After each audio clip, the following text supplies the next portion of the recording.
Donc là, je vous propose une petite vidéo pour vous aider à mieux comprendre ce qui se passe lorsque la phagocytose ne suffit pas, mais cette fois-ci, on est contre les virus.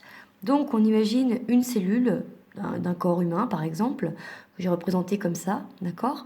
Et donc ici, on voit sa membrane cytoplasmique, d'accord? Ici, on voit un petit virus qui possède des antigènes, d'accord? Que j'ai représenté par les petits ronds, d'accord? Vous le savez, les virus sont des parasites, donc ils vont absolument avoir besoin d'entrer dans la cellule pour utiliser sa machinerie et pouvoir se multiplier. Donc ici, c'est fait. Le virus est entré dans la cellule. Il est indétectable pour l'instant, d'accord? Donc ni vu ni connu.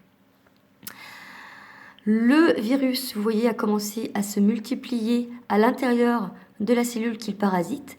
Et de ce fait, on voit que la membrane cytoplasmique de la cellule, elle a été modifiée.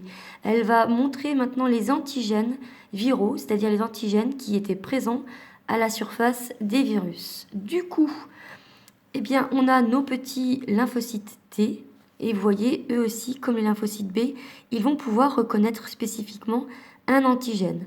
Donc on a un lymphocyte T qui va reconnaître l'antigène exprimé par la cellule infectée, ce qui va entraîner la multiplication en fait de ces lymphocytes T. Vous voyez que ce sont tous des clones, une fois de plus. Ils ont tous le même récepteur ici.